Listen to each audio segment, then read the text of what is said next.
it?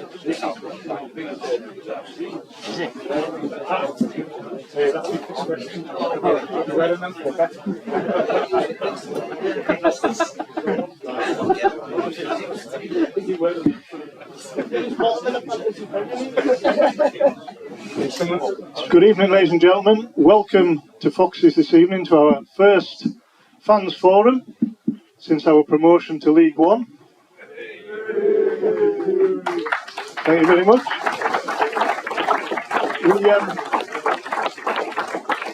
Before we start, just a couple of things. The bar will be open right the way through. We're not having an interval, we're just going to go straight through, but the bar is going to be open all the way through the evening. We are streaming live on YouTube, so just mind the language when you're asking questions, obviously as normal. Nothing's off limits. Any question you like to any of the panel. We have Billy Atkinson, John Nixon, Paul Simpson, Suzanne Kidd, and Nigel Clibbins. Okay? But to start the evening off, we would normally go to the floor for a question. I'd just like to open it up with Paul, who's got a little announcement to make, I believe.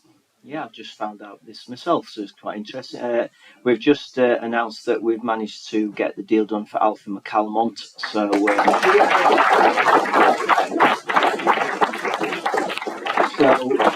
I know that there is a panic stations going on everywhere because signings haven't been coming, but these conversations, and everybody thinks it's really simple. So we signed Jack Robinson yesterday. He did his medical and everything went through yesterday. But even then, it still can't be announced straight away. So we've had to wait today because of paperwork and all that.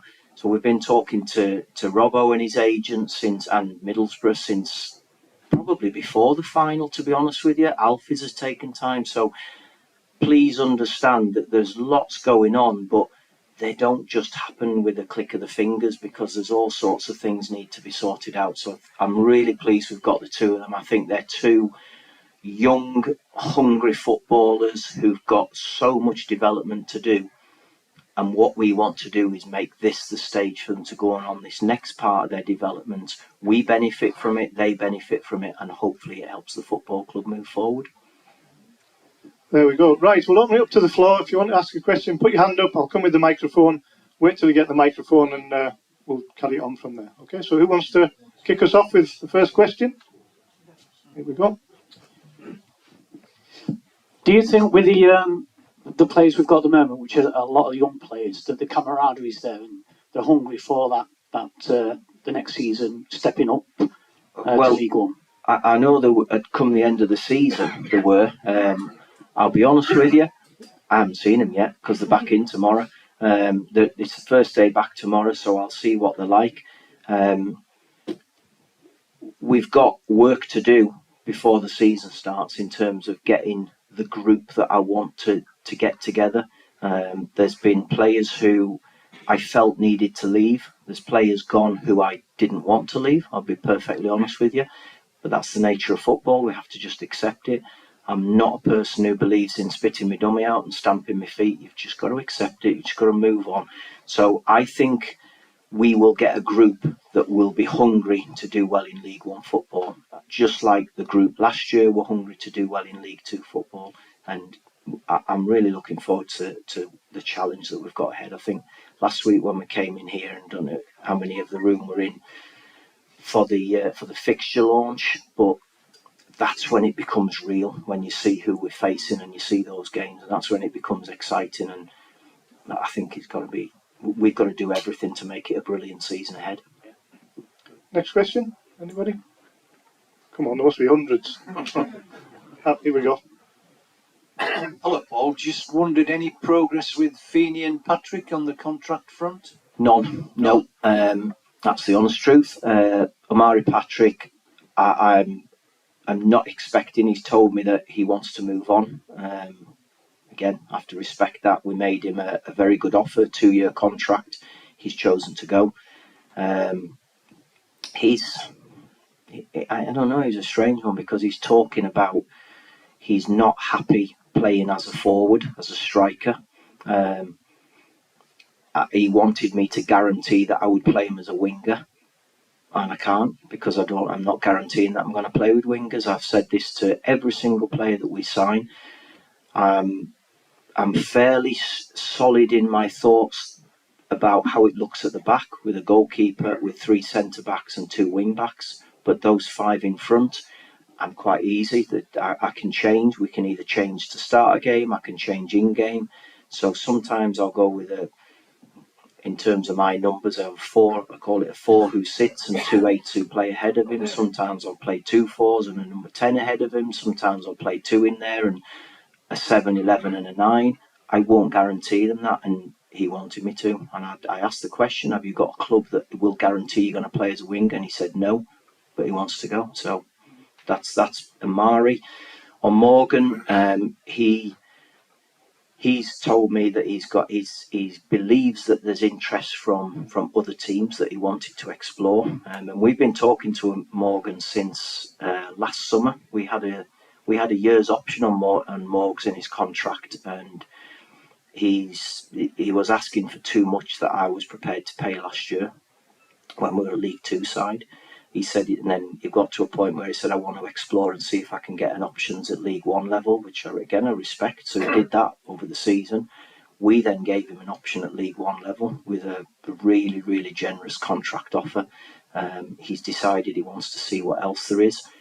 Even though I gave him a deadline of 7 days, then I gave him another few more days and went back to him. He still didn't have an offer.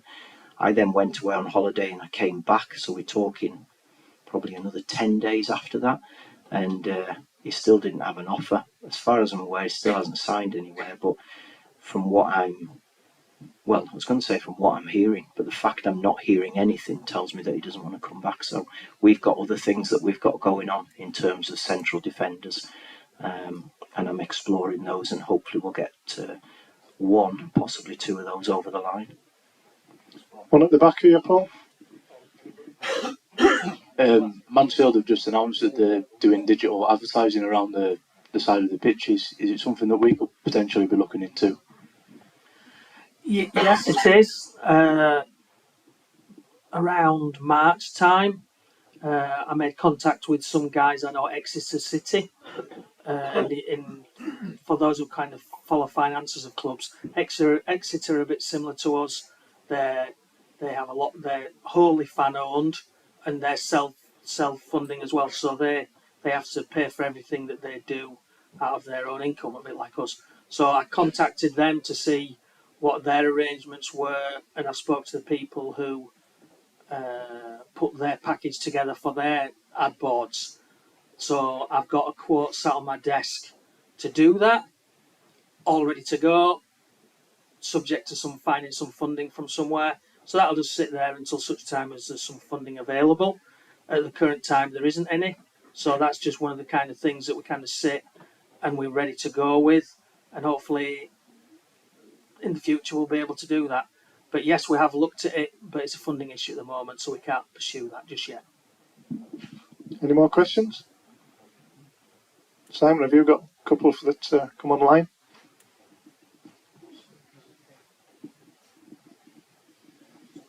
Yeah, I've got some fillers that have been received online from fans who can't physically make it here tonight. So one from Will from Kendal. It was reported that our League Two budget last year was in the bottom quartile. What plans are there to achieve a similar ranking in League One this season?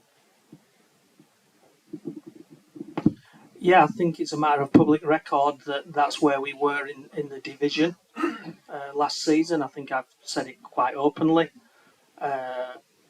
In reality, we were fourth lowest. So if you put that into context of what's been achieved in the last 12 months, it's quite remarkable. And that gives a real perspective in how well we've done as a football club and how well Paul's done in marshalling those funds and using them to put together a team that won promotion. It is a truly fantastic achievement to do that with that kind of funding. When you go up into League One, the funding requirements of football clubs and what they spend on players is a whole different ball game. Completely of a different scale, multiples of what we spent last year and what we will be able to spend this year. So we have to try and grow our income and provide as much money as we possibly can to Paul to help him get the players in that he can. So just for perspective, by getting promoted, we get around £550,000 in extra distributions via the Premier League and the EFL. So that can go straight into the playing budget, and then everything else is what we generate ourselves, net of increased costs. So the extra ticket money that we get from season tickets, extra ticket money on a match day, extra commercial, all these things help go into the funding pot. But then we've then got obviously extra running costs of running a club in League One. So that's policing, stewarding, travel, transport, all these kinds of things, power, insurance. For example, our insurance costs for players likely to go up £75,000 in a sweep. So that's something to deal with. So we'll do our best to give as much money as we can to Paul, but in the end, the football club will run in 23-24 at a very significant loss, very significant, and we've got to fund that from the cash reserves that we've got and player sales. But that's been the case since since May 19. This football club is one of only a handful in the EFL, a handful that has not had funding injected into it from one source or another in that period.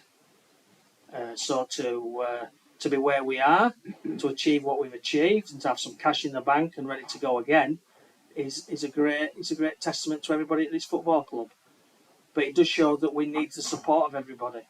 We need the support of fans in this room, fans who come on a match day, business people. The whole community has to align together and be behind us for us to keep this momentum going. And even then it's difficult, but we're all totally committed to it. We wouldn't be here if we didn't think that we could do it. And as Paul has shown, this club, the team, the people here can outperform expectations, and that's what we'll be trying to do. I think I would say as well is that everybody gets screwed up about budgets, and everybody wants to know what budgets are, and everybody's asking the question, but they've no idea what the budget would be in relation to anybody else either. That's the thing. When I came back here, or when I was here first time as well, we always were in a position where we weren't the wealthiest football club in the league. That hasn't changed. So, if I didn't want to come back into that situation, I wouldn't have come back here in whenever it was, the February of whatever year. I would have stayed away, but I knew what I was coming into, and that's fine. It's no problem at all. We can deal with it. What it does mean is that we have to wheel and deal. We have to sit back sometimes, and we have to be patient. And when I'm saying to a player, I can give you X with this bits on performance related stuff, they're saying, well, no, I want treble X. Okay, I can't give it to you. Good luck to you. And then in a couple of weeks' time, they're coming back and saying, well, would you go double X then? Would you go a little bit more for me? And we're having to just be patient. So that's why these things won't happen, because they are going to see if they can go to wealthier clubs and get more money, which is absolutely got no problem with that at all. And then they'll start to come back to us. So we've just got to be patient. We will do everything we possibly can to work to be successful this season without fleecing the football club.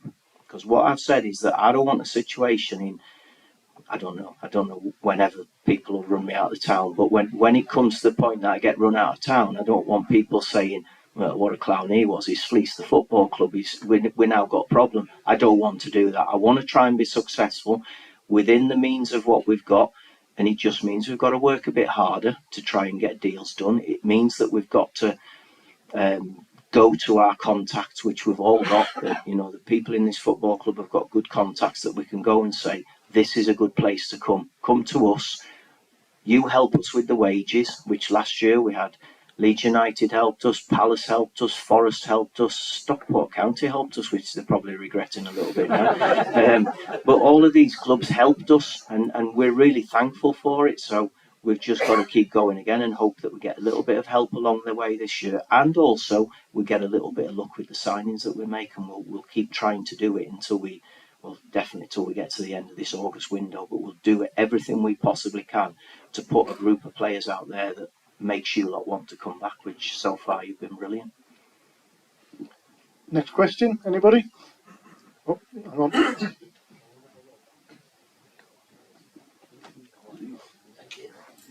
Probably to Nigel and John, has there been an update to the training facilities? And if not, have you looked at what Stevenage and Peterborough have done with issuing bonds?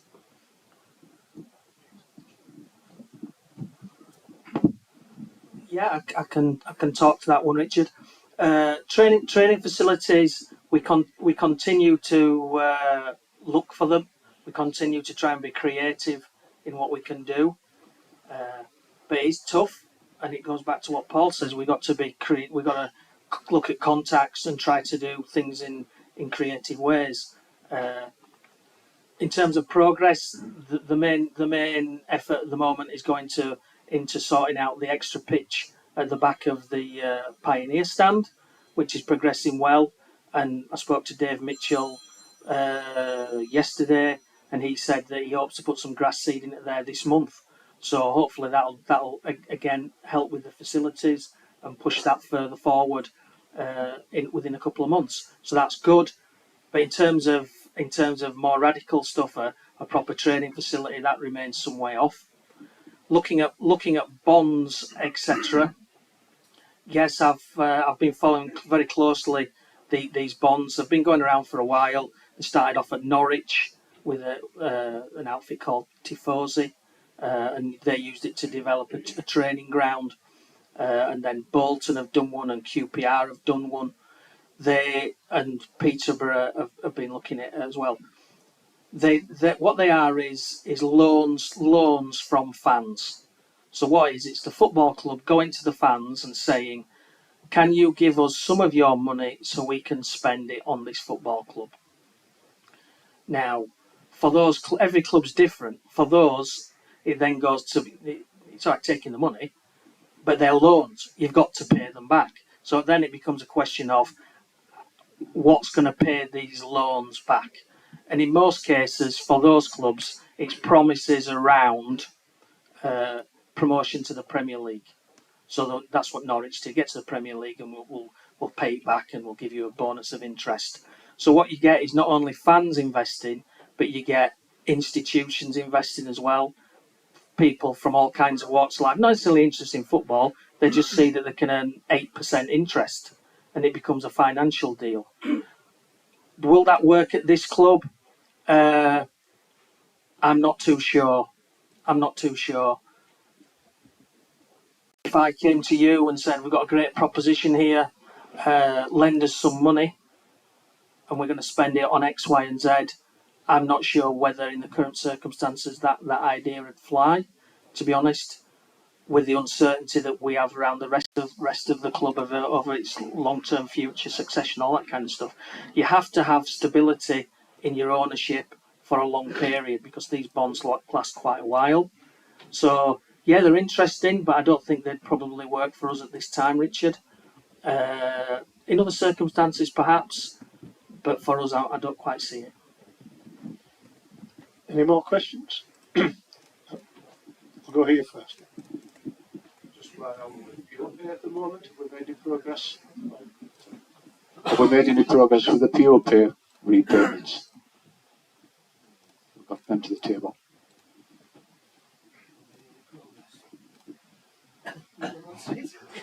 Yeah, I'll answer that one. Surprised. Usually I get the first question, and that's usually the first one. Is that on? Or not? No, it is not. It is. Yeah. Okay. Yes, although I don't know whether you'll think it's significant progress or not. We're now engaged with POP, which is the first time that we've done that on face-to-face meetings. We've had a face-to-face meeting with them prior to the playoff final. And that followed on from a letter from Andrew Jenkins a year ago and a letter also of offer from Nigel at the beginning of this year. And eventually we've managed to get a face-to-face meeting. But because that meeting took place just prior to the final, we knew that it was a sort of an open question as to where we would be what our funding was going to be like going forward.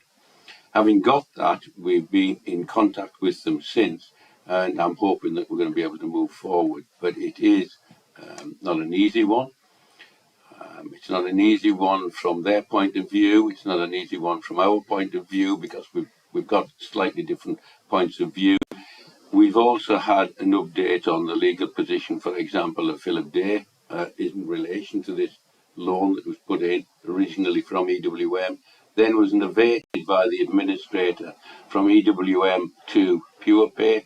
We've now had an update on that, so we know where he sits, and actually he sits outside of that, isn't involved at all from his legal team. And so we're dealing directly with PurePay and with one of their two representatives. If you look on their structure, they've got two directors named, and we're dealing directly with one of those directors. That one director happens to be a director of Carlisle United. So at that meeting that I had at the end of May with him, we had it on neutral ground because he was totally conflicted. He's conflicted by being a member of Carlisle United's board, and therefore would be sitting on this side saying, I think that's a fair deal, can we do a settlement with them? But he's conflicted because he's sitting on the other side and actually saying, well, I don't think that's a fair deal, we at PurePay want more. So he understands that situation. So any discussions that we're having in any other aspect of the club at present, John isn't involved. But we are involved with him, and the relationship with him and with PurePay at present is okay. That doesn't sound like a lot, but believe me, when you've been dealing with EWM, PurePay, and the fallout from administration, I think over the last month we've made significant progress. Another question here. Still on with finance, it's rumoured that the 3 league clubs may go out of business before the season kicks off. One of them, of course, being Wigan, who've got a winding up petition in against them, even though they've just been taken over. Anybody like to comment on that, or is it too delicate a subject? Well, I mean, I can't comment because I'm now an ex-board member of the EFL, and I've been involved in all of them. I don't know who the other two are you're referring to. Probably Reading, probably Birmingham, probably Wigan, probably one or two others. The reason that I was involved as an EFL board member for many years, off and on from 2011, was that the whole issue of football finance is paramount to the operation of football and sustainability. And yes, clubs are going to have real problems. And that's made the EFL make rules and regulations much, much tighter, so that when ownership of a club moves on now, it isn't a question of saying, I've done a deal with this local or whoever. It's a question of getting it all through. And I couldn't comment whether anybody will go out of business, but things are not looking good for some clubs. I think we're going to carry into League One points deductions. I would expect that they may have wages to pay within the next 2 or 3 days. And if it all goes according to form, they might have a further set of points deductions coming from that. I don't know. But we've got to wait and see. Nobody wants to see football clubs go to the wall. That's the reason that the fan-led review was vital. What prompted the fan-led review was the situation at Macclesfield and at Bury, and where football, basically English football anyways, not Scottish football or Irish football or even Welsh football, but English football, said this hasn't got to happen again. Because it isn't the football club that goes out of business, which is what happened at Bury and Macclesfield. It's the community, because the community, like it does at Carlisle, totally identifies with that football club. So you don't just ruin a football club, you ruin a community. And all of the stuff that's been put in since that point in time and been led by the fan-led review has meant that we're trying to create much more stable and sustainable clubs. It means that, for example, now what's happened at, let's just say, Wigan's and other places where people have come in and said, I will put X amount into the club and keep it going. You can't now say I'm going to put X amount in and then 3 months later decide, well, actually, I haven't got the money to put in, or I can't be bothered to do it. Now, when clubs change hands, they're going to have to be putting money into areas that it can be accessed. And so things are getting better. Clubs are going to become more sustainable, and I think we're going to be able to move forward. I don't think that answers your question, because I don't know which clubs are going to go, but there are a lot close to the edge. And they're close to the edge because the top of the pyramid, where there's so much money, it's not getting distributed down the pyramid equally enough for us at the bottom of the pyramid, or where we were, League Two, to sustain it and keep pushing good talent further up to the top and getting clubs up to the top. That's a big problem, and it has to be rectified. Otherwise, a regulator will do it, but we don't really want a regulator to do it, because despite the fact that I might know a little about football, I think a regulator will know even less, and that'll make it even more difficult. I agree with a lot of what you're saying there, John, but I also think it's to do with clubs spending more than they've actually got. And that's the point that I was making earlier, is that we don't want to be in that position. So, yes, everybody thinks more should come down from the top, but we know what we've got, and that's what we're going to spend. And we can't take the chance by spending more than we've got. Now, Paul's perfectly right, and I think the Derby County is probably most recently the best example of it. You're literally putting a bet on the future that you're going to make the top level Premier League. You spend money you don't have, and then you don't get there, and then you can't afford to pay it back. Then you just fold up, and the whole thing goes belly up, and they went into administration. Any more questions? Simon, have you got another one from that's been sent in?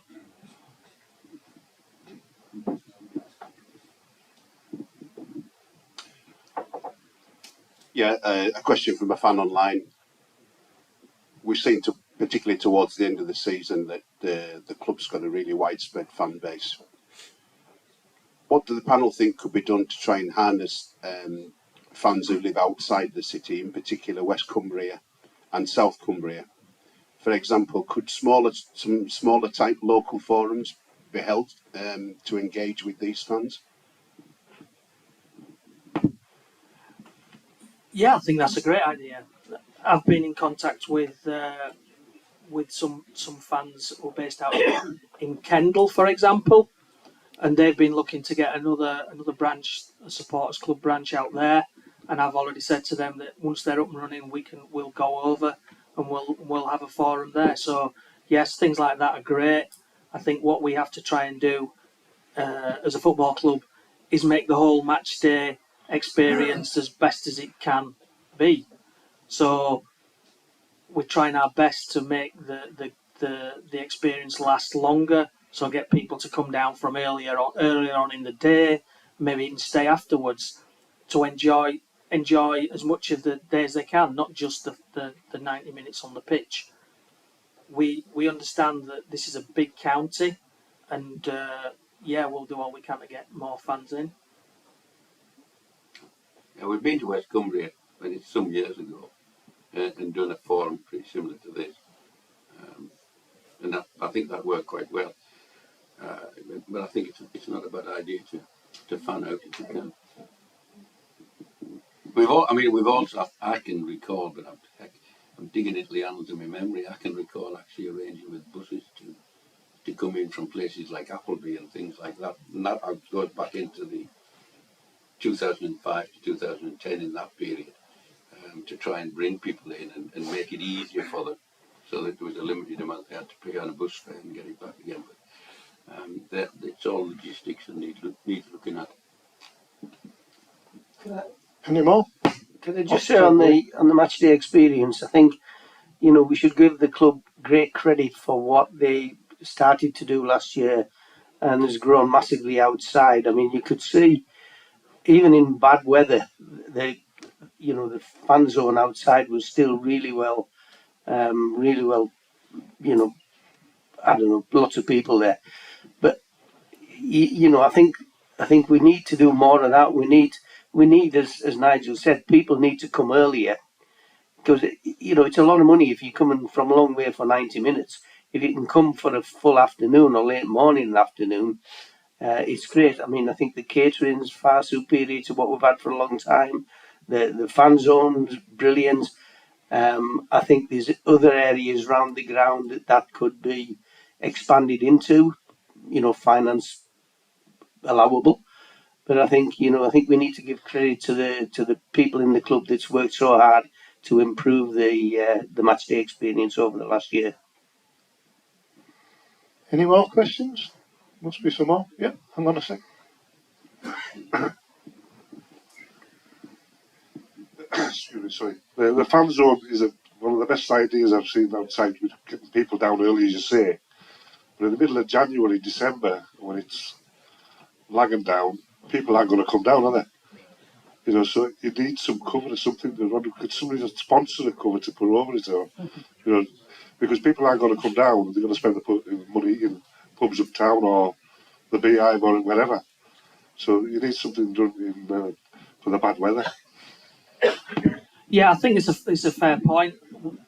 We look very closely at how the fan zone does every single week.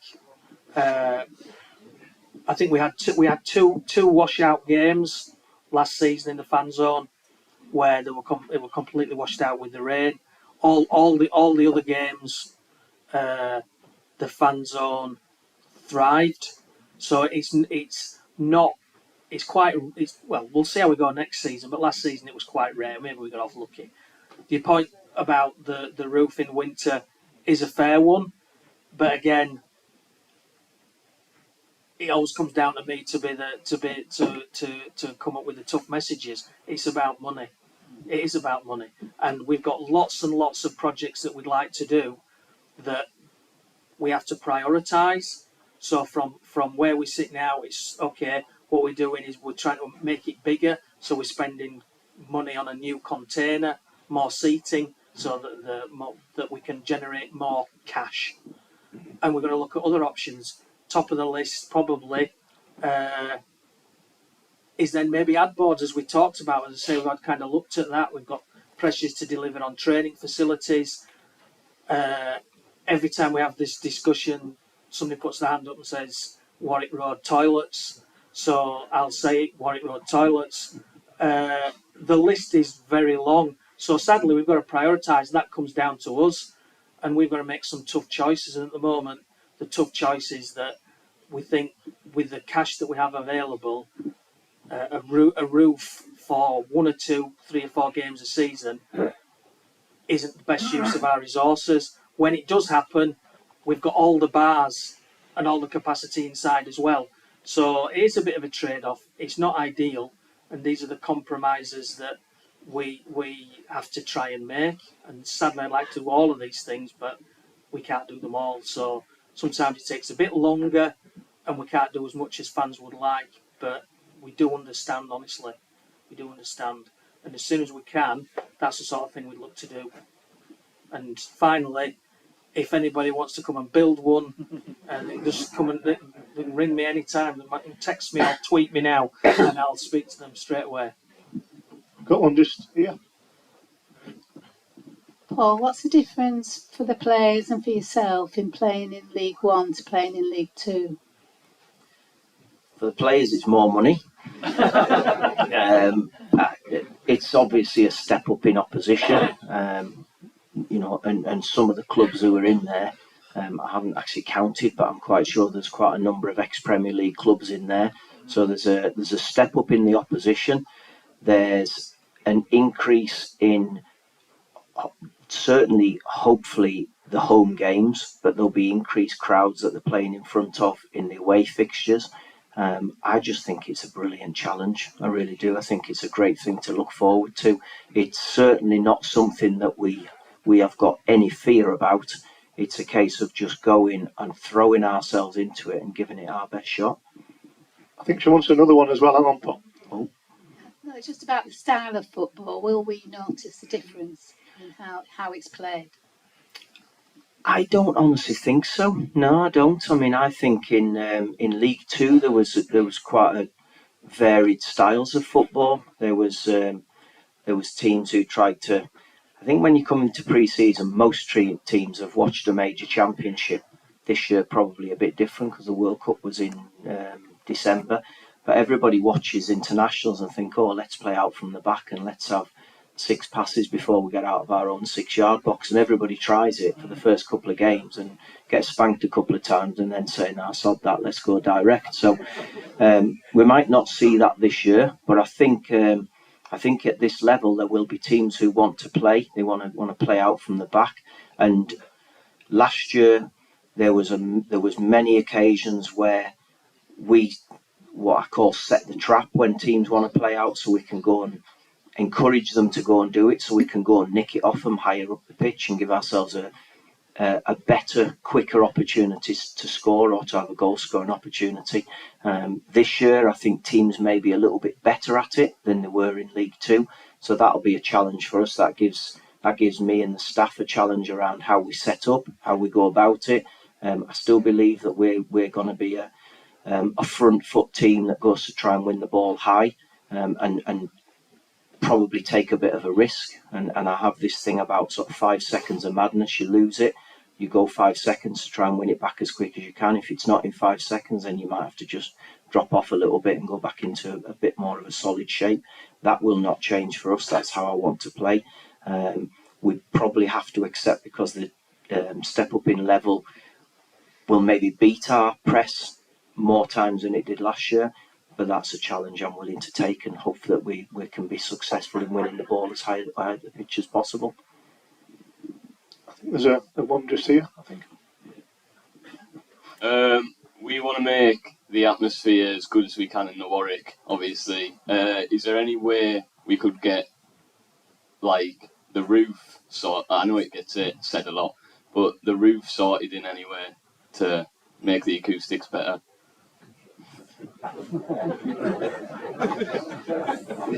By the way, I think you're doing a very good job as it is with the roof, however it is.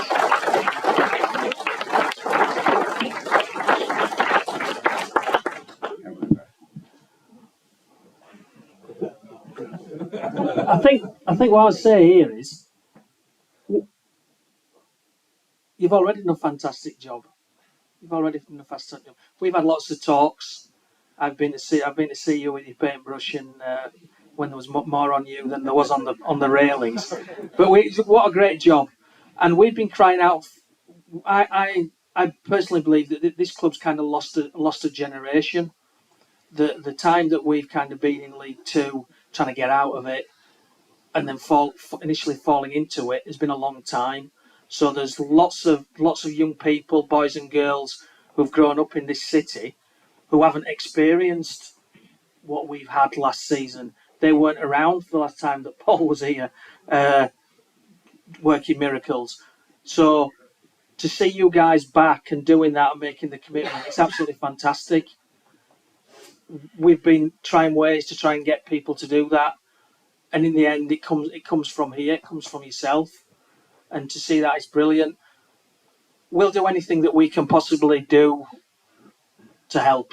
Honestly, I want to say yes to everything. I think the roof might be a bit difficult because I've already got someone on one who wants a roof, and we've already got one roof on that one, so that'll make 2. So he might be a bit cheesed off if I give you 2 roofs and he's got 1. So, but we're willing to try anything. I think the stuff that you've done with the walk from the city and all that kind of stuff, absolutely brilliant. I think the way you've taken ownership to try and come up with initiatives and are all over what the club's about is really good. The stuff that's been talked about with the flags, it's great.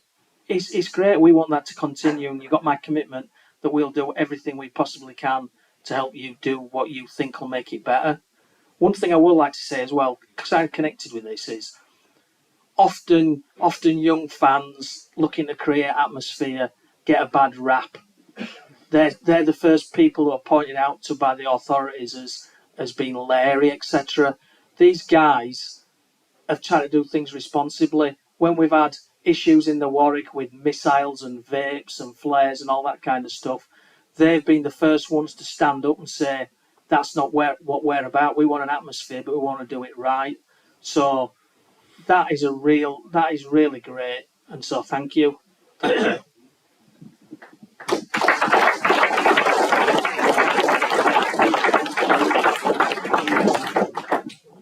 Thanks. Has there been any inquiries from other clubs into the purchase of any of our contracted players And if so, who? Well, that's really easy because no, there hasn't. That's all I need to say. No, there hasn't been. Yeah, just coming back to the point of, missed generation of kids coming through. I was delighted when my 5-year-old granddaughter said, I want to go to the football match. And as the seat next to me was free, we got her a ticket. And she came 2 or 3 times and then got bored and then said out the blue, I want to go to the next match, Grandad. And that's happened over the last 2 years. But I've renewed it for this year because she's coming up to 7 and she's really excited. She's going to get on the pitch to get a shirt. But we could go for game after game after game where she won't want to come. And then right out the blue at 1:45, she'll say, Grandad, can I go today? And I don't know if the rumour is true or not, that if the kids, for example, if they're not coming regular, that those season tickets are going to be withdrawn. Yeah, we have had a problem in the past with people buying an under-7 ticket and never bringing an under-7, just wanting a free seat next to them for the odd occasion somebody buys a different seat in that stand and can sit next to them. For an example like yours, all we would ask is if she's not going to come to a game, just give us a ring or drop us an email and we can just log it, and then here we can release that seat to resell at a full sale value. But we know that it's a genuine child and it's a genuine user and not somebody misusing a really cheap seat to keep something for somebody else that might come now and again. Yeah. I mean, that sort of 7-year-old and now going for a 3rd season ticket, especially a girl, she's just starting to want to kick a football, which I think is great. Yeah. That girls are coming into football. But as I say, she might, just decide to come out of the blue. I'm coming today, Grandad, and then I've already rang you and we're coming, somebody's sitting beside me, that's it. And there's nothing more disappointing for a 6 or 7-year-old when you say, no, you can't come. Yeah, no, just the day of the game will do. Just let us know the day of the game. It's just, there is an unfortunate small minority that just do misuse those under-7 and under-11 tickets because we try to keep them so cheap. But just let us know, and as long as we know that it's genuine and not a misuse of a ticket. Yeah, okay, because she was absolutely devastated because I wouldn't take her to Wembley. Anyone else? Just 1 second.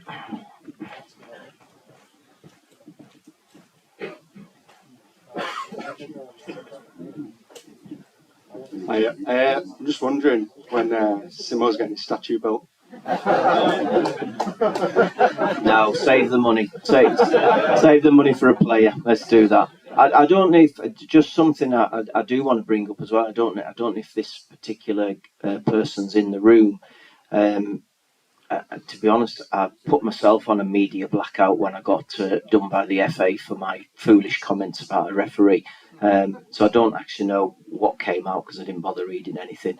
But obviously I did get found guilty by the FA, and I was told by a member of my family off social media, because I just refused to do it, that somebody had set up a crowdfunding page to pay for my fine, which I very quickly asked Andy and Amy to take it down because it was my mistake. I had to pay it. I deserved to have to pay because I was stupid enough to make the comment. But if the guy is in who did it, thank you very much. What a fantastic idea. But I'm sorry, I have to take the rap for that. So thank you for trying to do it. But it was massively appreciated. But that was my mistake. I have to pay that. Is that the bar, is he? He could be.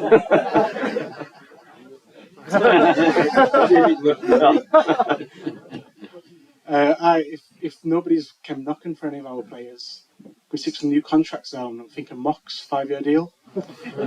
We're in the process, like we are trying to sign players from outside. We're also talking to players about extending contracts, but again, it's they don't happen overnight. We are in the process of talking about it, and hopefully we'll be able to get something sorted.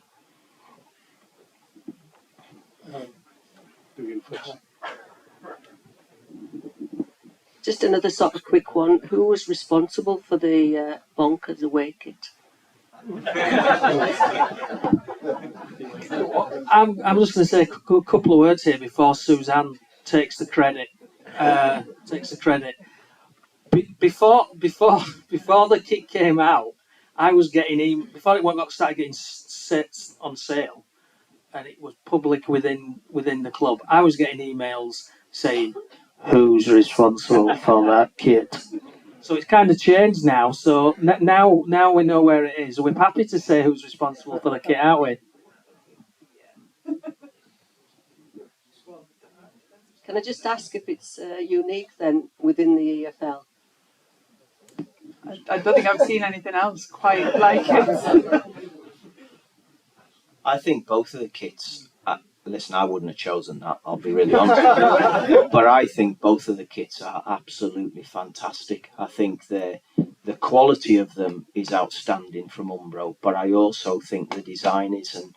And my eldest son, he works in multimedia channels for JD Sports, and our home kit has gone viral throughout the world because of the retro look of it.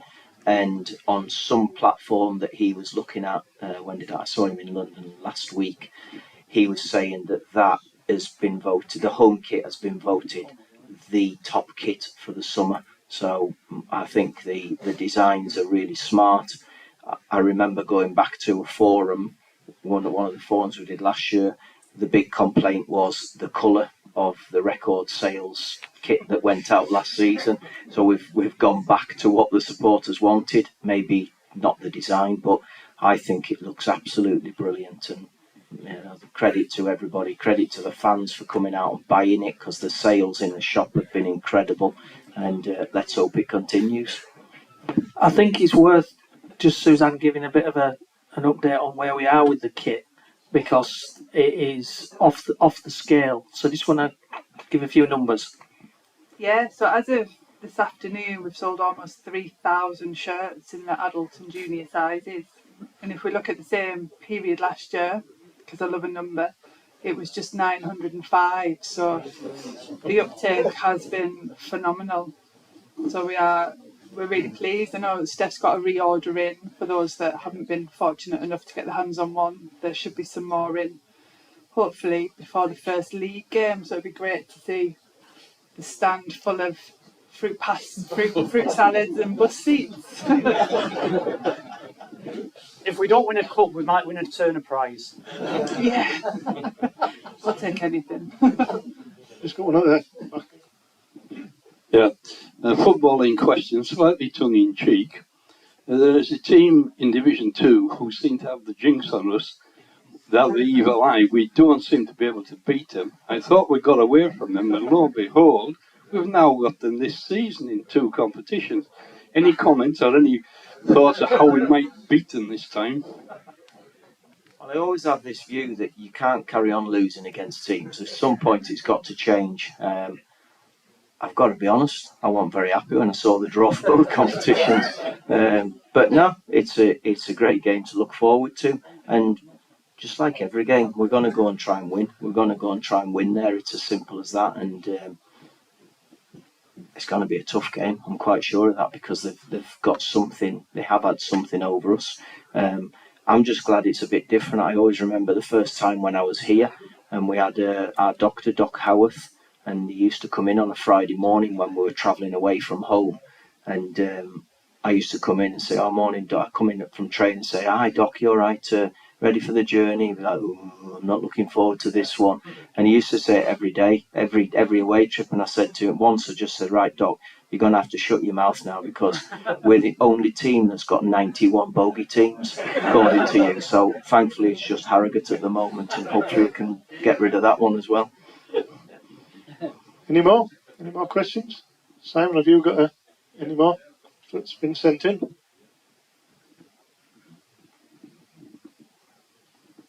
Yeah, this one came in from George. It's kind of 2 questions in one. They both relate to the pitch. Before the pitch is ripped up, we've seen at Fulham this year that they allowed fans to come and have a big picnic day. Is that something that we might give consideration to next season? And in parallel with that, is there an opportunity, it may be that some fans would like to buy part of the turf that's going to be thrown away, that could generate some income. Just a couple of thoughts from George there. Yeah, on the first point about the fans and the picnic on the pitch, me and Nigel had seen that actually, and we talked about that sort of the week after Wembley, and for the fans, but also for the staff and everybody connected to the club as well. So, yeah, that's definitely something we'll look at next year, unless we're in the playoffs and we go to Wembley and we have no time again.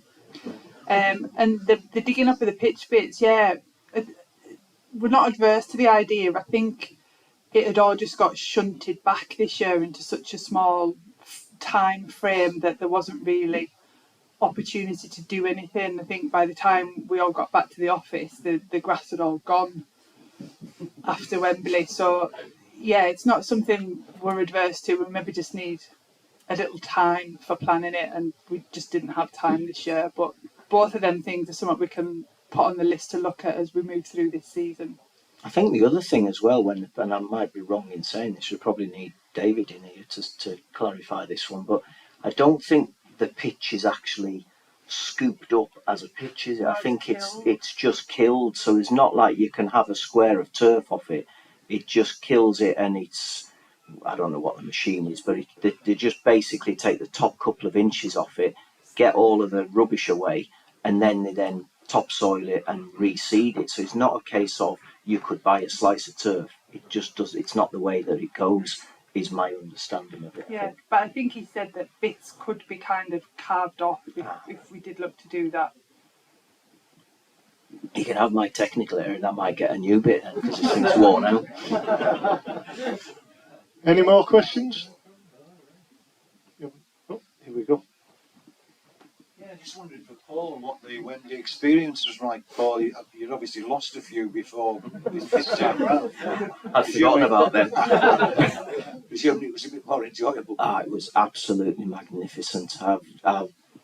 In football, I'm not sure I've had that before, to be honest with you. It was, I don't know, I think probably with being like a real England supporter, to actually be at Wembley, which is the home of English football, and to win it as well was incredible. And yeah, it's one of them days that stays with you forever.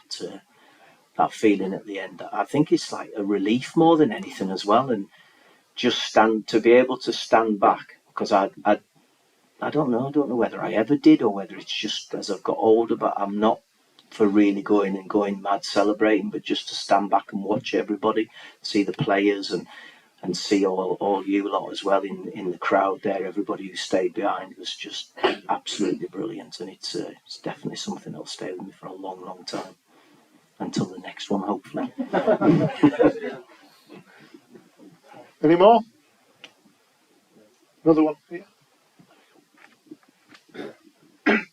Yeah, you lost quite a few players towards the end, either contracts or loanees. Have you got an idea in your mind, bear in mind there's 2 signed yesterday, today, how many more roughly you want to bring in and what sort of size of squad you hope to? I had an idea that, so probably at the start of the season, I had it in my mind that I would probably need about 10 new bodies coming in. I'll be really honest with you, I didn't expect us to be looking in a squad for League One. That's the truth of it. But I'm still of the view that we're probably going to need probably 9 players altogether to come into it. Last year, I think, at one point I did a bit of reckoning up. I think we used 28 players. I really hope we're not going to be using 28 players this year. I want to use a smaller squad, a tighter squad. I want to prioritise looking for permanence, but I'm also going to make the most of the loan market as well if we possibly can. And that's where we get, we have to take a little bit of a gamble, but we also get real value in terms of finances, because we're getting players who are on a lot more money than we can probably afford, but we're getting assistance from the other clubs. So it'll be a case of making sure I want a little bit more experience to come in. So we've got things that we're trying to move on that. But I also want young, hungry players who feel as though they've got a point to prove. And are wanting to be part of the development for themselves, but also for us as a football club. So the short answer is probably, I would like to think I'm going to be looking at 6 or 7 more to come in if we possibly can. Any more questions? Oh. Just in terms of the physio and the goalkeeping coach that are leaving the club, can you give us any information about them? You've just surprised me. I didn't know anything about a physio. No, the physio's with us. Chris Brunskill, who joined us. Chris joined us Boxing Day, was it his first game? So Ross Goodwin left, but Chris is in. Delighted with the work Chris is doing, so that's sorted. Goalkeeping coach Jez, we thought we'd agreed it with Jez, and then he decided last week that he didn't want to stay, so he's moved on. As of tomorrow, I've got a short-term replacement, a guy called Simon Smith, who has been here before, who I worked with when I was at Newcastle. He's tried to retire, but I've persuaded him to dust his gloves off and come out of retirement. It will be short-term, and I don't know why he's retiring, because he's only a young bloke. I think he's younger than me.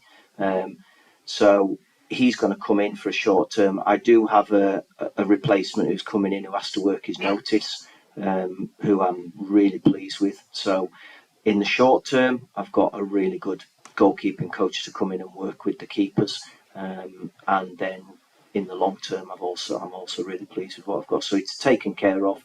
It's all been dealt with really quickly, and hopefully the goalkeepers will get some good work. Is that advertisement for another physio? Is that on top of Brunskill then as well?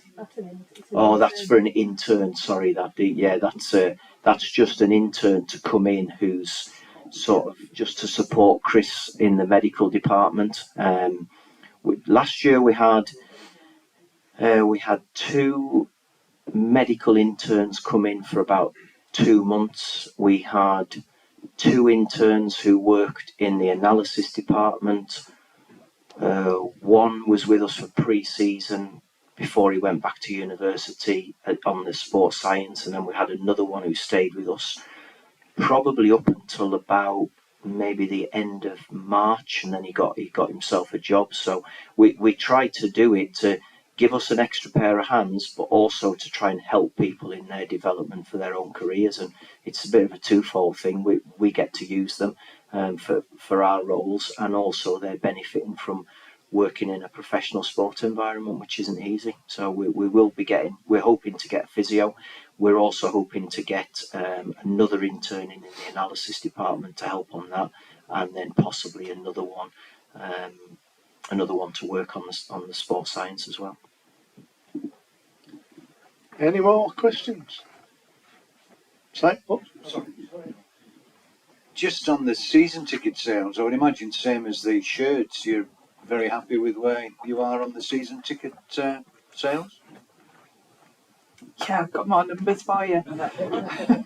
So at the moment we have done 2,667 compared to 2,197 last year, so they're up by over 21%, which is great. Obviously we put the new ticket system in place just before the playoffs, and we seem to have had more people buy online than we've had previously. Our online sales sit just below 20%. They're up to 30, which I know doesn't sound a lot, but it's a 50% improvement on where we were a year ago. And in that ticket system, I don't know how many of you in the room use that to renew your season ticket and how easy you found it. But obviously as the season goes on, that'll become more flexible and that account will become more important. So as we get cup games that are drawn at home, your ticket will go into there as a reservation, so you'll be able to go on, pay for it, and it'll just be added, the access will just be added onto your card. So no need anymore to come down for a paper ticket for a cup game, unless you really want one. And you want a queue, yeah. But I think it's just little things like that are just making life easier for you guys in terms of getting your tickets, knowing where your stuff is, and if you get to the game and you've forgotten your season card and then having to come to the ticket office and get a reprint, you can go into that account and click on the game and click a reprint on the side, and it'll give you an e-ticket for the day as well. So lots of progress has been made on the ticketing, and hopefully we'll see more people coming and using it, and more people using it online as well. Any more? Simon, have you got another one? Anyone before? No?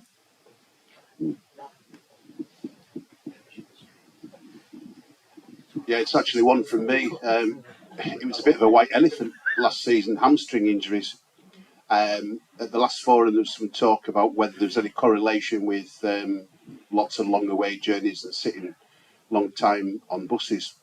I don't know whether Paul and the wider staff have had time to reflect and whether there are any different plans in place or whether it was just a bit of a fluke and an exceptionally high season. Well, it was an exceptionally high season, but if I'm honest, it was in terms of all injuries.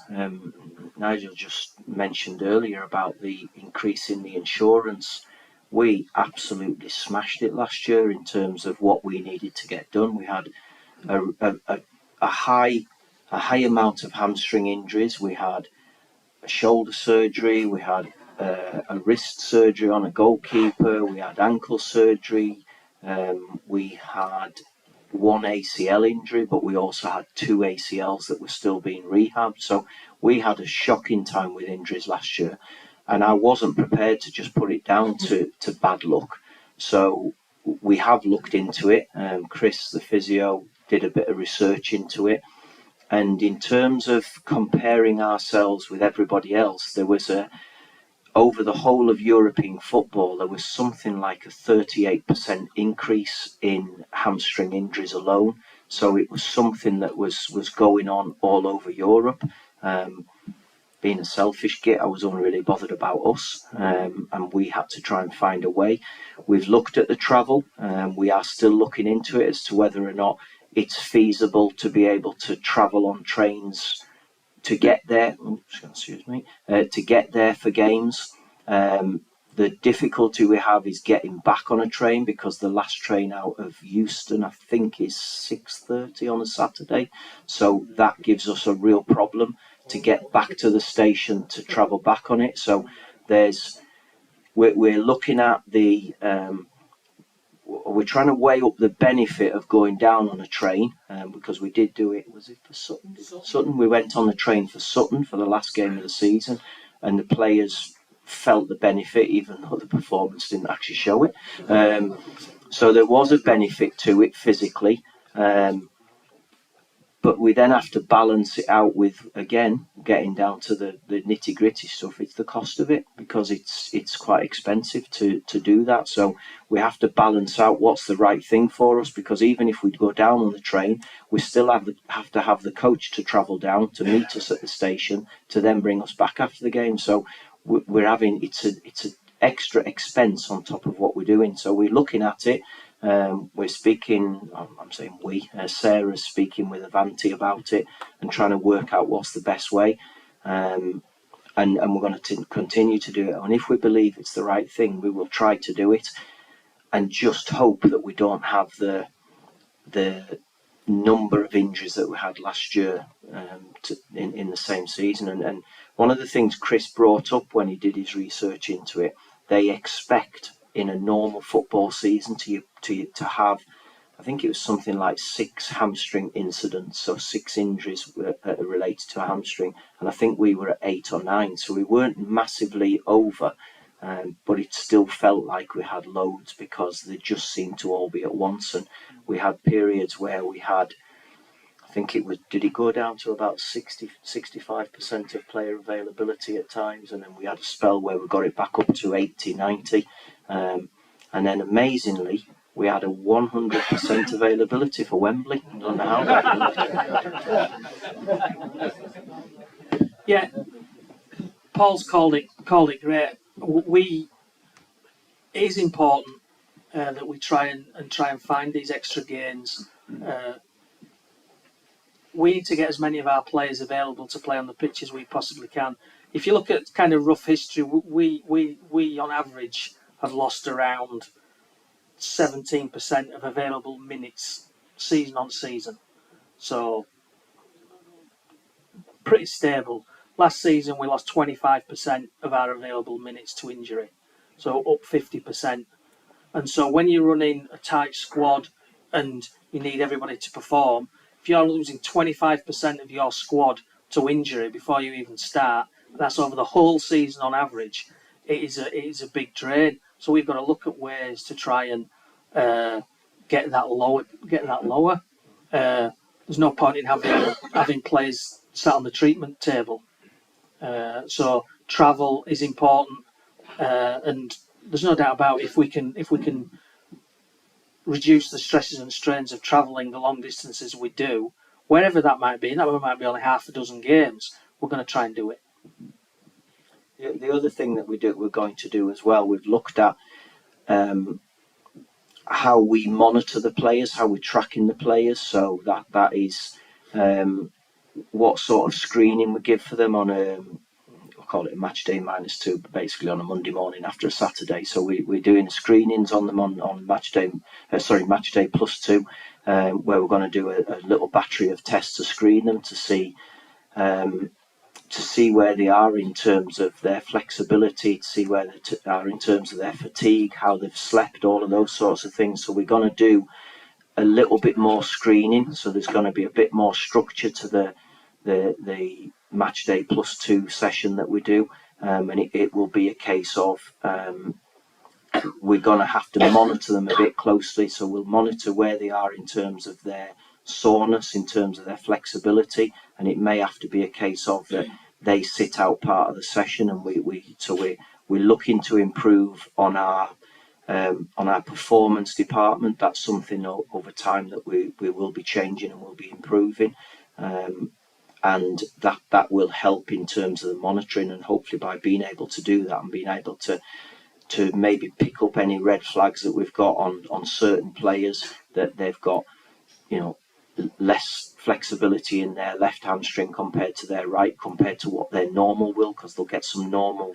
normal results for them when they're not fatigued. So we'll be able to see where they are, and that will give us a better idea as to whether they can go out and do a full session, whether we have to modify the session for them, or sometimes we may even have to just say, right, you're going to have to sit it out today on a Monday when it's more of a recovery day, and I think that will also help us. So there's little things that we're trying to tweak within the framework that we've got here that hopefully will give us a better idea of where the players are in terms of their recovery after a game.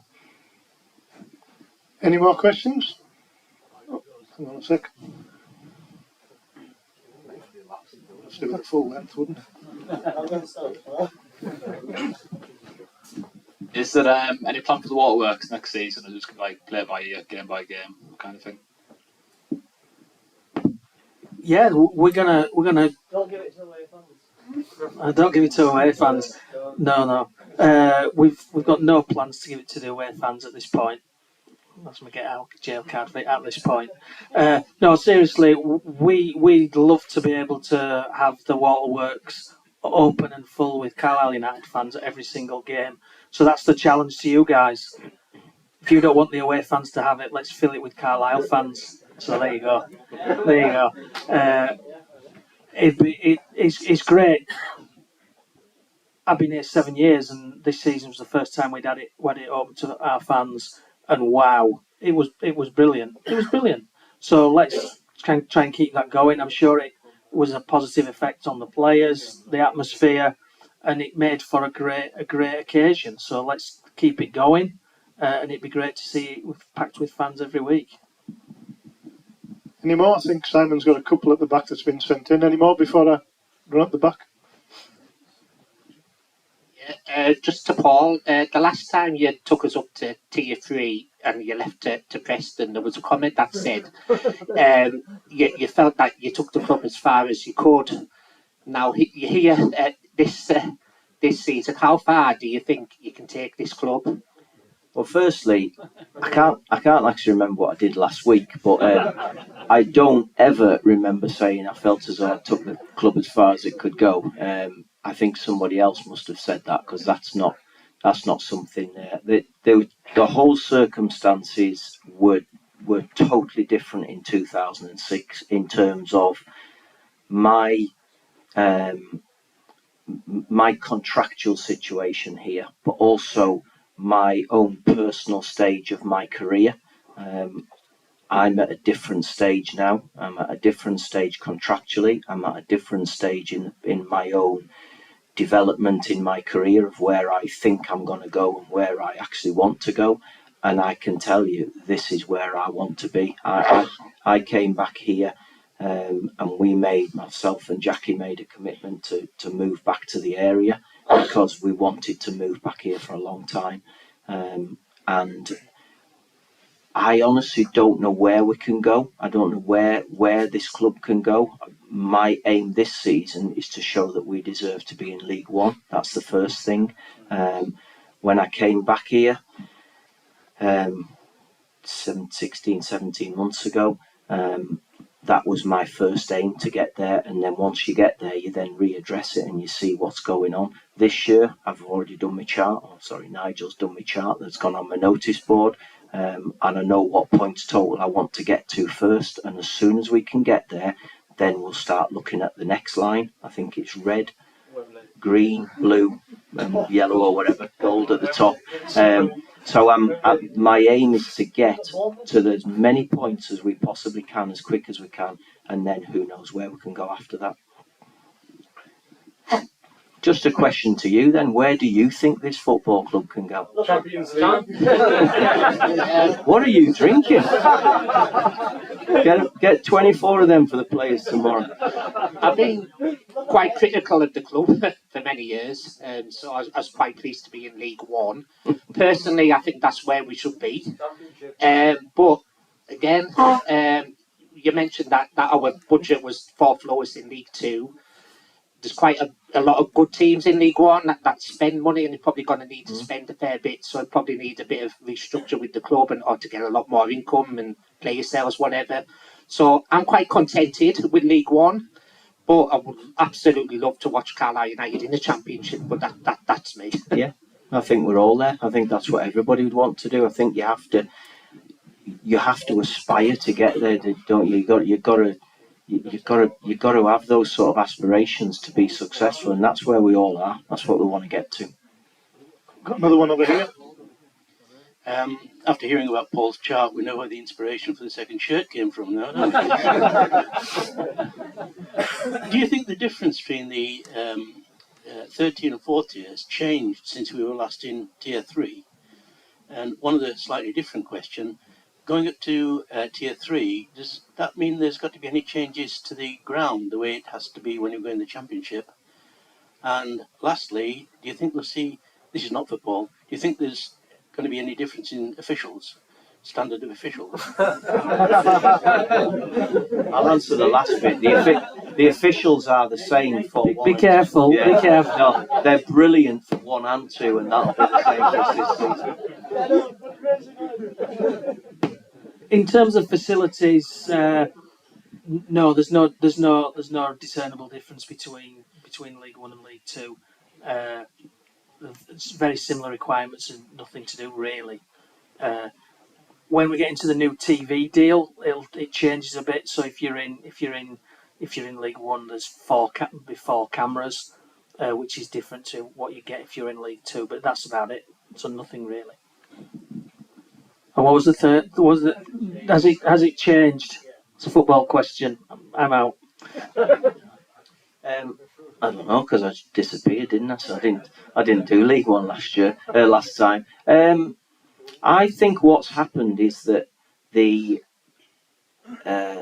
bigger clubs are richer than they were in 2006 in League One. I think that's when if you look at the budgets going off last season, there's a huge difference because of teams that have been in the Premier League and have dropped down. So they've still got a real big financial clout. And last season there was anything in terms of budget ranging from probably about 11.5 to 12 million a season, going down to, I think there was one about 1.8, 1.9. So there's anything in between that.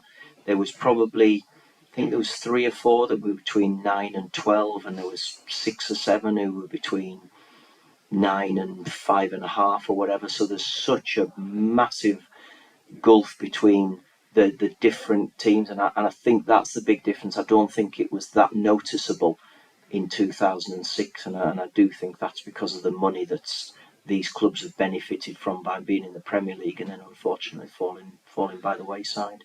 I think we've just got one more from Simon that's been sent in online. Yeah, this was from George. He asks or suggests, could the club organise stadium tours?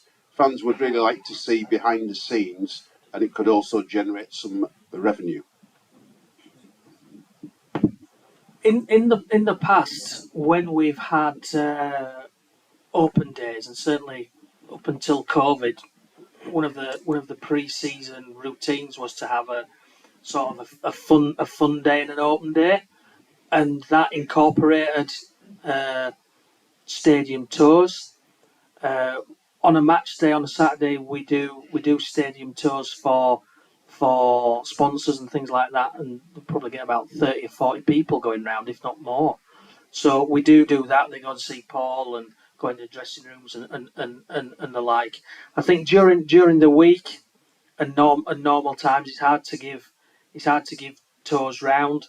But I think certainly incorporating them into almost a fun day and an open day, I think that's something we'd like to get back to. The difficulty is always scheduling them in. But it's certainly something that we hope to do something around October. Usually October half terms is a good time that we plan for these things. So we'll try and factor that in, I think. Just one at the back. I think I know this question might have been asked before, but with 3 ex-youth players rumoured to be on the move from Carlisle, Jared Branthwaite, Dean Henderson and even James Trafford, do we have anything on those if they do move forward?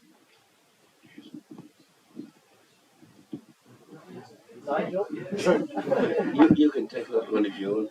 I'll take that one. Right. So the answer is yes. Each one's different. I can't. The legal agreements prevent me from saying what the percentages are, but we have percentages. So if you look at the deals, Branthwaite was done as a normal transfer. That was negotiated, and we've had cash up front, and we're due for a profit share. So we'd earn something there. On James Trafford, he went around the time of EPPP. So the requirements around that are very the transfer deal was determined by the deal around EPPP. There's specific rules and percentages of what you get. So we get a small percentage from him, and Dean Henderson. Similarly, that was done before EPPP, I think, wasn't it, John? Yeah. And that was done in anticipation of what EPPP would look like.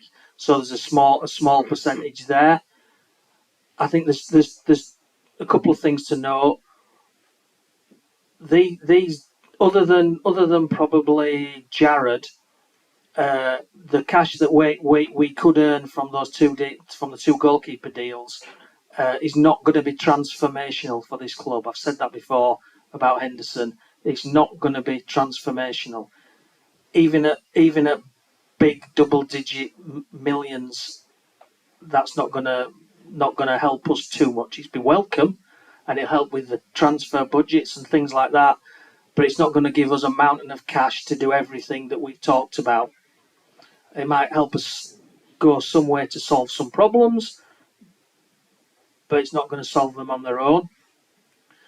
And the other thing to say is the amount we earn is based on profit that we get on the deal. So since, for instance, Henderson's been playing at Manchester United, we've been earning cash from when he plays. So for us to get some more money, there has to be a profit on the deal to Manchester United, and then our share has to be more than what we've already had. So that reduces it even more. And the final part is you get paid your money when the seller gets paid their money. So say say a player is transferred for 20 million and is paid over 4 years, you get your instalments over 4 years. So anything we might get on that kind of deal might be quite small, and it might be a long time in the future. So yeah, it's welcome, but there's nobody sat here dreaming about sell-ons of Dean Henderson or James Trafford at the moment. Did that not change after the Ollie Watkins deal to Brentford and Villa? The payment to the original club had to go up from. No, you get paid when the other club gets paid. So because essentially you're just getting a share of their money, and if it worked the other way, then what would happen is they'd be giving you money, and they haven't even had any. So that's why you've got to get paid when they get paid, and the EFL and the rules are that it matches it. So if a club receives 50% of the transfer fee, then you get 50% of your share when they get their money. I think we've just got one final question here, I think. Just regarding the new TV deal. So, I mean, I'm all for maximising the value of the TV rights, getting more income into the club. That's great. But I read that they reckon half the games will kick off at times different to 3 o'clock on Saturday. Can I ask Billy in particular, what, as a supporters representative, sort of what either what inputs he had into that, or what views he's taken, what his views are on that, please?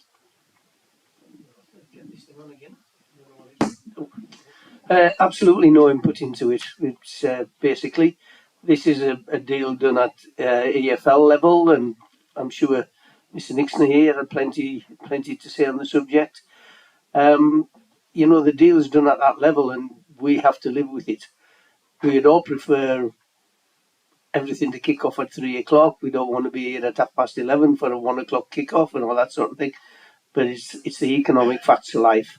And football clubs, especially at our level, we need all the income we can get. And a lot of that income comes from Sky.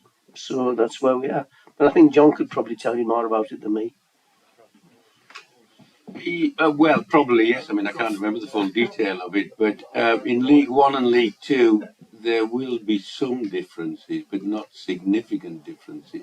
The last TV deal, if you remember, put the red button into Championship, so you could actually watch Championship games. When we go into the next TV deal starting next year, Sky will have some additional channels, as I understand, to be able to watch some of the games that are outside the Saturday 3 o'clock window. So you will be able to go onto Sky if you're a Sky subscriber, and at that point in time, the iFollow will stop. So that is significant. The amount of money that the Football League or the EFL have got to share out with the clubs is substantially more. But of course, the iFollow product will actually stop. But it won't. It'll stop only for those people in England and Scotland and Wales. You can still get iFollow in Ireland. You can get iFollow in the rest of the world. So we can still get subscribers from that part of the world.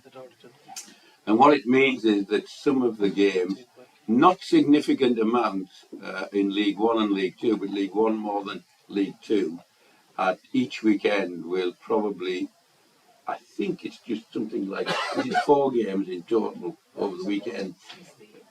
16 a month or something like that, 4 per weekend, will kick off at 12:30 Saturday or whatever, and after 5 o'clock on Saturday. And then on this channel on Sky, you can go and watch them. There is a possibility that some games might move to a Thursday night, which is one of the blank nights almost from a UEFA and FIFA point of view. But it will give more coverage now. Although it's not so good for fans at 12:30, and it's not so good commercially either, because nobody wants to come and have their dinner at sort of 10:15 in the morning in a facility like this. It does give us substantially more money, and commercially, from the point of view of getting exposure of companies that are backing us or people that are backing us, then they will get much more exposure on the Sky channels than they will on the iFollow channels. Because on the iFollow channels, we probably get 500, 600, 700 people watching, and we get paid for that. But on the Sky channels, then we could get into the thousands or even 100,000 or more watching. So it's a better commercial deal all round. That's kind of where it's going to be. The detail is being ironed out now because they're into the long form agreement, they're in with Sky and so forth and so on. I think that it was a good deal, and when I saw it and I'd seen deals that had been put together by Amazon and DAZN and one or two other people that were trying to get in there, the one thing that came out of this was, first of all, that we would stick with Article 48, which means that there'll be no matches screened at all between 3 o'clock and 5 o'clock on a Saturday.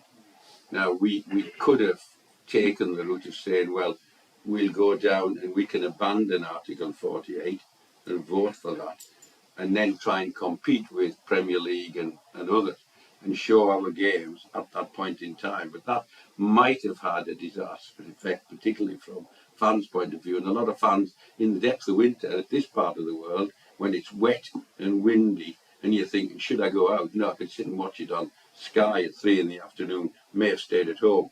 And the beneficiary of that would be Sky. We would benefit solely because we're getting a bigger lump of cash up front all the time. But the beneficiary, you've always got to say, everybody does something for something.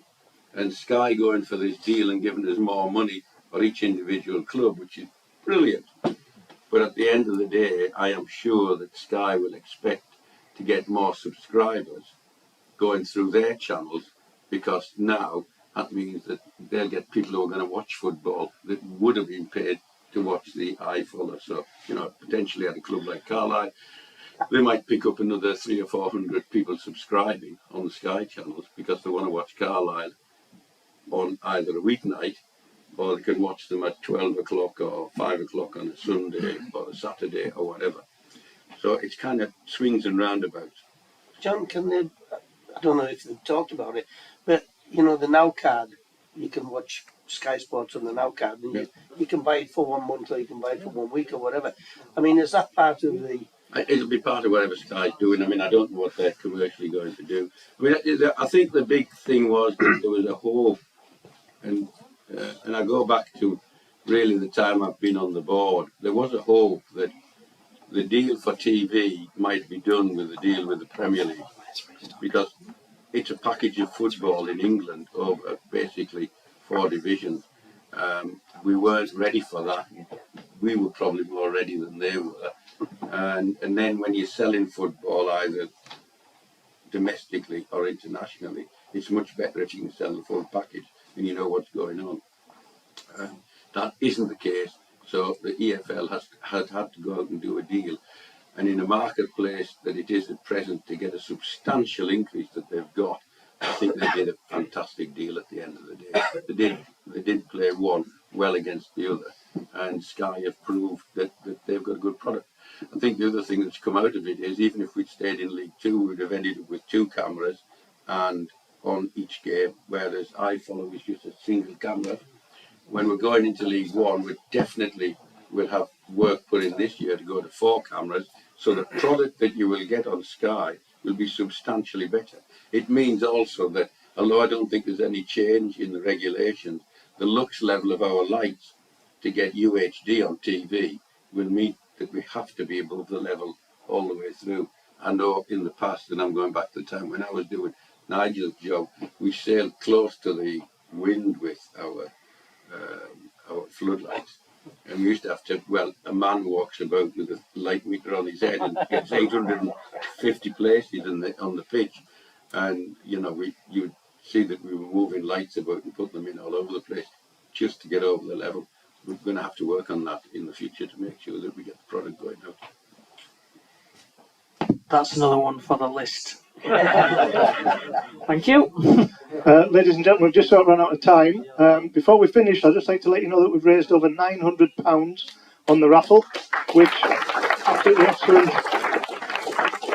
effort. Again, that's all money that will go back into the football club for different projects through the supporters group. So anybody that's got a ticket tonight, all the numbers are on the board just by the door. Simon's got I think he's got a photograph of it. He'll put that online for the people who bought them online as well. So when you leave, just check your tickets and see which prizes you may have won. Ladies and gentlemen, on behalf of everybody here tonight, I'm sure you'd like to join me in thanking the panel for this evening. And especially thanking Paul Simpson for bringing belief, hope and faith back to Carlisle United football club. Thank you very much, Paul, on behalf of everybody in the room this evening. Thank you. Hope you all enjoyed yourselves, ladies and gentlemen. We will see you all on the first game of the season. Have a good rest of your summer, and we'll see you all soon. Thank you very much. Thank you.